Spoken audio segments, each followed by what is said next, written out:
Hey guys, I wanted to go some of the gameplay videos for Law. Being my worst matchup into Whitebeard matchup, I wanted to show you guys how you can approach this matchup. So approaching this matchup is pretty simple. Whenever you see one of the one-drop Namis on the board right here or in your hand, you want to keep it because you can play on curve and then be able to boost up your leader to 6k and then be able to attack.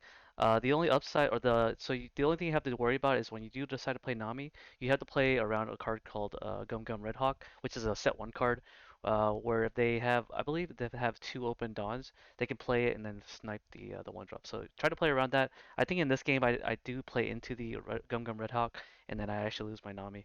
But if not, then I actually play around. We'll see. So the game starts. I think I lost. No, I chose to go second here. So I play the Nami first because the Nami, you want to play your two drops on your first turn if you're going second, because this way it's cheaper than later. I ended up getting a trigger off the life. I was able to get the Nami, so this demonstrates that you're able to put two bodies on the board uh, on turn, but at the start of your first turn without using any Dawn. Unfortunately for me, I was unable to get any of the East Blue card off the second search, but that's fine because the whole point of Nami is to put another body on board without spending any Dawn. It looks like he does have two Dawns up here, so I do decide to attack with the 6k, but this is going to play into the Red Hawk here if he does have it. Let's see if he does have it, and he does use it on my Nami. So I'm kind of struggling against this matchup already because I don't have a second Nami in my hand, and I need that Nami to be able to hit with my leader if I do decide to play on curve. Okay, so I play the second Nami here to get the Django. The Django is able to restand a guy. Because I went second, so on turn three, I'll be able to play the Kuro, and the Kuro is going to be able to restand with the Django. You always want before your second turn ends, you only want to develop four characters because when you go around to the sixth turn, you want to play the Kuro when you have five, like you have your five card limit. But you could use your blocker on this attack right here, so long as you're able to play a card on your next turn after Kuro, so the fourth turn. So what's going to happen here most likely is that I'm going to take the damage from the Whitebeard. I take the damage. I get another Django here. He plays the Frankie here. So Strawbeard has adapted to playing Frankie, and as well as the 4-drop Luffy promo, which is also vanilla. So because they play these cards, I have the option. I have the ability to KO them using Chew. Chew, if you guys don't remember, is a card that I could play for 4 energy or off my life as a trigger to be able to KO or rest it for 4 cost or less. So, but I don't have it in my hand right now, so I fully intend on playing. But it looks like I decide to, instead of going for the Kuro, I decided to go for the Zoro. That's actually incorrect to do, but we'll see what happens here. Maybe I do this play because I want to shambles into the Law here as opposed to playing the Kuro. So in this game, sometimes you don't always want to play into the Kuro, even though you do have the combo. The Zoro into the shambles into the Law is probably better. But I think in this case, I think I made a misplay. I should have still played the Kuro here because it is an 8k body to get rid of. Okay, so I swing for 6 with the Zoro here. I still have the ability to shambles. And then me having the ability to shambles means that I could attack again with Zoro. However, Whitebeard's base stat is at 6, so I won't be able to do much after that. So he counters out. I don't know what happened here. I attacked for 6. Not sure why he didn't counter out, but he doesn't counter out. Okay, so I shambles into the Pearl here as a blocker, so I now have 3 blockers. And I can't attack anymore because the base stat of 6. So it looks like I pass here.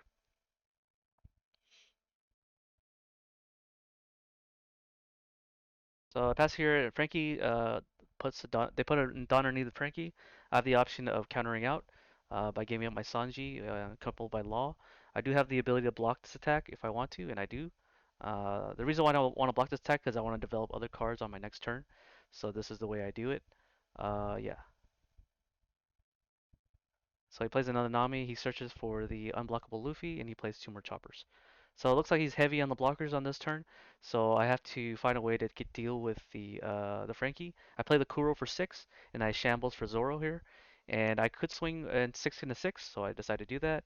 And I don't have a way to attack anymore because my Law is in active mode, and my Zoro is also in active mode, so I can't use Zoro or Law to actually do any damage. So it looks like I played pretty badly in this game. The Zoro doesn't actually have any utility into the Whitebeard matchup unless I had the Nami here, but I'm still gonna hold on to the hope that I might have a way to start this game. So he put the Dawn underneath the Frankie here. I think I decided to block here because I don't have any counter power. So I think that's what I do, or I take the damage. Okay, I take the damage. I get the Sanji off the life, so I have another 2k. Whitebeard is gonna be putting a Dawn underneath him, and he's gonna swing. I count his Dawns. If he does have the unblockable Luffy, and he does, that Luffy will be an 8k. So I decided to use up my blocker here so that the 8k won't kill me because I only have two, three, four counter power in my hand. So that's one of the downsides of this deck. It's really pure on offense, but very little on defense. Okay, so he attaches a lot of Dawns underneath Nami to clear my Law. I decided to protect it because now he's tapped out and he only has two blockers up and he's going to be at 0 life. So I'm going to fully intend on using the Django this turn to be able to take out the remaining cards out of his life. So I swing for 6 here and see if he counters out. With the Brook, I can attach the Dawns underneath the Kuro. So I pretty much swing for base stat for 6, hoping that it'll be enough. And see if he counters out here. He does have a total of 9 cards in his hand, and he decides to counter out with a 2k, which is good for me. That's why I always swing with base stat because that deck plays a lot of 2ks. So now if I play the Brook here and I attach it to the Kuro or Law, I can then swing for 6 here. I'm going to swing for 8 because I want to force out more than a 2k. So I'm going to take out 2 cards, and that invites a blocker. I attach, I believe, 4 Dawns underneath Kuro. So this way, when I do decide to shambles into Django, I can hit for 12. So this allows me to hit for 12 here. And now he's going to have to counter out a lot of cards. And he does. And now all I have to worry about is the Frankie from doing damage to me. I take the damage here, and let's see how much he could do. I don't have any more blockers. If he puts everything underneath, he can win this game. So he pumps up Nami to infinite, and I lose this game. Okay. I asked for a rematch, and I decided to do a rematch here to see if I could, pretty much clap back. I keep this hand because I have the Nami in my hand, because Nami's really good. And I chose to go second again, but this time I'm going to play around the Red Hawk. Playing around the Red Hawk is very important here, as I'm able to keep the Nami on board. So I played Nami here because she's a 2 cost, like last time. I searched for the Django and I pass. And then I decided to take the attack because he bumped up his Whitebeard to 7k.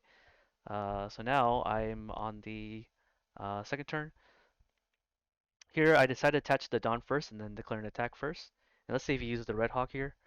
If he uses the Red Hawk, he can clear the Nami, but that's fine. The Nami already got his value, so it's going to be a free plus for me. And then I'm going to play the Capone, Chopper, and Nami.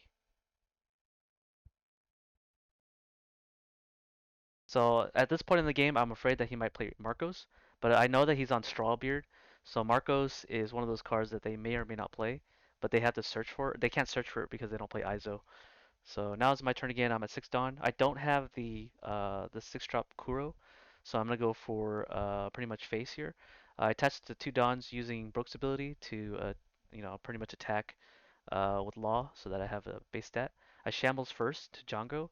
I have the option here to rest anything, but I don't want to rest the Django. I'd rather have him go for my face, so I decide to keep the Django in active mode here. Because Django has the ability to rest himself in another character, but I'm not going to do that. Uh, Looks like Luffy goes into my face. I counter out for 2k, and Whitebeard goes into my face again. I counter out for another 2k.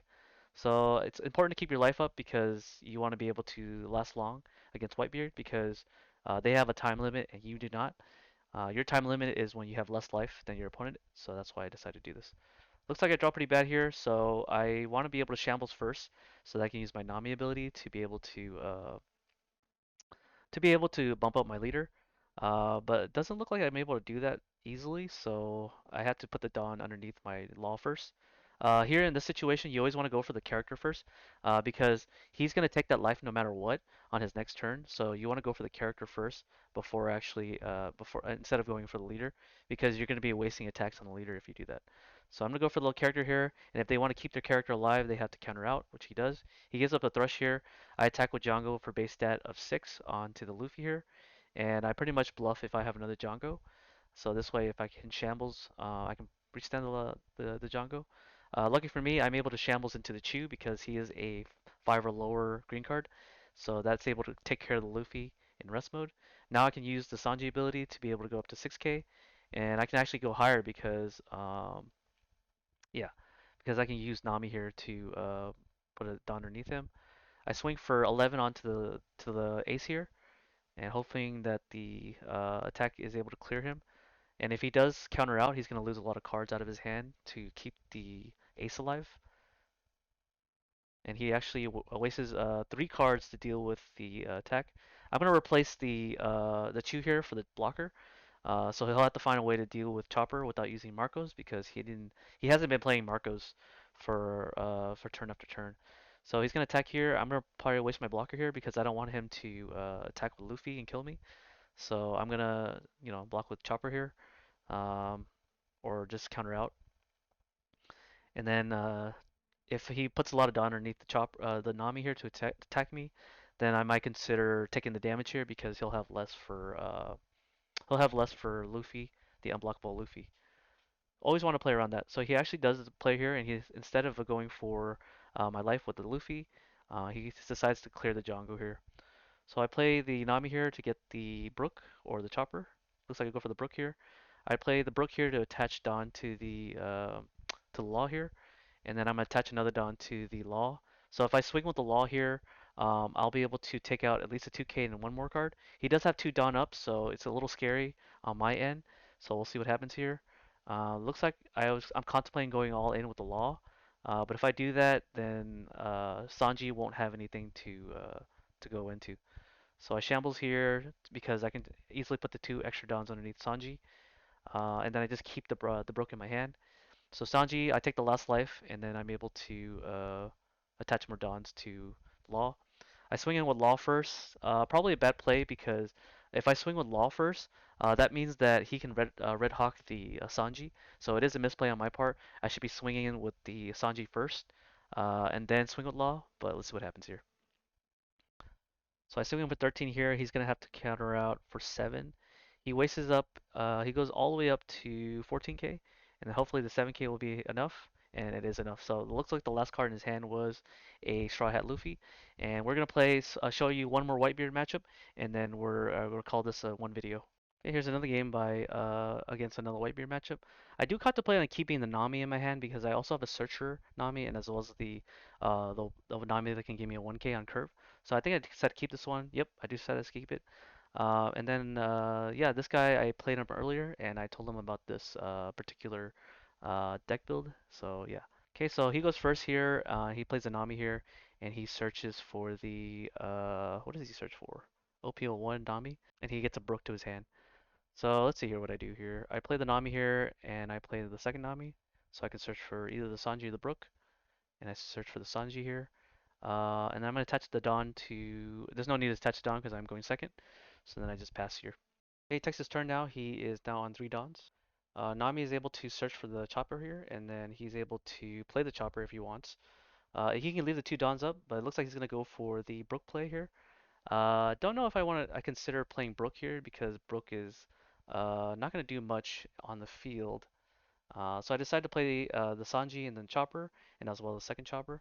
And then I was able to play on curve and then play the Nami ability to bump up my leader to 6k so I can at least get a card out of his hand. And now I have pretty much 5 characters on board. I want to block with a Chopper here because I want to play the Kuro on the next turn. So that's what I do. And then if he decides to bump up Nami here to 5k, then I can at least counter out with something in my hand. Looks like he goes for the Brook here, and I had the option of countering out with a Brook instead of using my Kuro, because I fully intend on using Kuro and then tapping out for it. Looks like Nami's going to go in for 5k. I'm going to keep the Kuro in my hand, and then I'm going to take the damage. Looks like I actually counter out Kuro. Okay, so it looks like I decided to go for the Law matchup, because I do have the Sanji in play here, and I want to use the Sanji as opposed to using the Law. I do want to use the Sanji ability here so that I can shambles, but instead I'm just going to swing into the Brook here. Swinging into the brook here will invite him to counter out to protect him. So he protects it.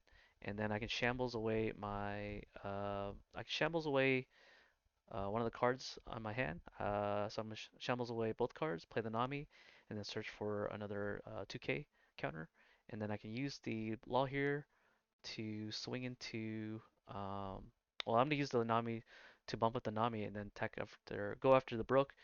And then he loses the Brook here, and then I can swing for 7 here. Let's see if he takes the damage. He counters out, and now he's gonna go to 8 cards at the end of his turn. He uses the Nami to clear my Nami. I block for free. And then if he wants to clear my Nami, he's going to have to go through my blocker, and he does. And then now I have a Nami that I can use to play on curve. So he's going to take a life, play Frankie's first, and 2 blockers. I'm going to play the Dodon because it allowed me to search, and the Dodon whiffs. So that's unfortunate for me. I attach Don. I go after the Nami because it's in rest mode. And so if he wants to waste a blocker, that's good for me, or a counter power. I attach Don to the Law, and I attack for 7, always going for base. And then I'm most likely going to shambles into using returning the Nami here, and then playing the Law. Let's see what I do first. Okay, it looks like I go for 6 base to the leader. See if he takes a damage or block. The reason why I swing with the Law here is because I do have another Law coming in and another blocker, so there's no need for me to preserve this. I do have the option of putting back the Law back to my hand and then playing a Sanji, and that's what I do. And then I don't attack anymore after that. So now he's down to 5 cards, which is good for me because now he's at limited resources and I'm at high life.